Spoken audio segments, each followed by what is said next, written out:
There is an organization in this country called the RSS that refused to use Tiranga on its headquarters for 50 years.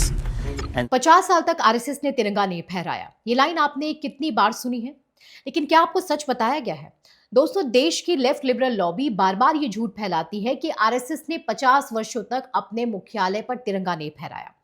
कांग्रेसी ecosystem के तथाकथित पत्रकार और राजनीतिक विश्लेषक योगेंद्र यादव एक बार फिर इसी झूठे नैरेटिव को देश के सामने रखकर आरएसएस की देशभक्ति पर सवाल उठा रहे हैं। आरएसएस को राष्ट्र विरोधी साबित करने के लिए आधा अधूरा और झूठा भ्रामक नैरेटिव चला रहे हैं।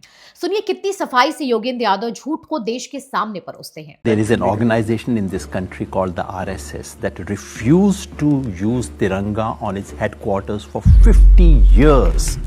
And someone who then went to actually forcefully put Tiranga on RSS headquarters, they lodged an FIR against them. Yogendra Yadav उर्फ सलीम कह रहे हैं कि RSS refuse to fly the Tiranga at its headquarters for 50 years.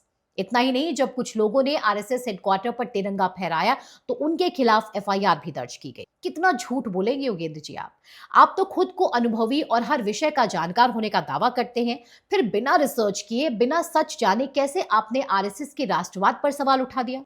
जबकि सच्चाई यह है कि 26 जनवरी 2002 से पहले आम नागरिकों को रोज तिरंगा फहराने का कानूनी अधिकार ही नहीं था। ये अधिकार फ्लैग कोड अमेंडमेंट 2002 के बाद आया और इसके लिए इंडस्ट्रियलिस्ट और सांसद नवीन जिंदल के सालों तक कानूनी लड़ाई भी लड़ी।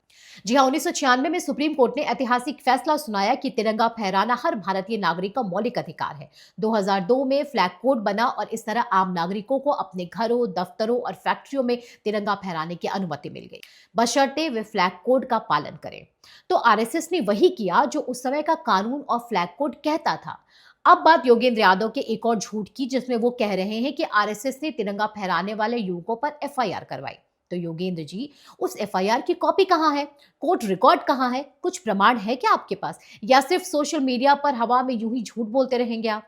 एक बात और कि कोई भी जबरदस्ती आपके घर पर झंडा फहराने घुस आएगा तो आप क्या चुप रहेंगे, उसका विरोध नहीं करेंगे? तो योगेंद्र यादव उर्फ सलीम जी को हमारी सलाह यह है कि आरएसएस को राष्ट्रवाद का सर्टिफिकेट बांटने से पहले थोड़ा इतिहास और कानून दोनों को पढ़ लीजिए।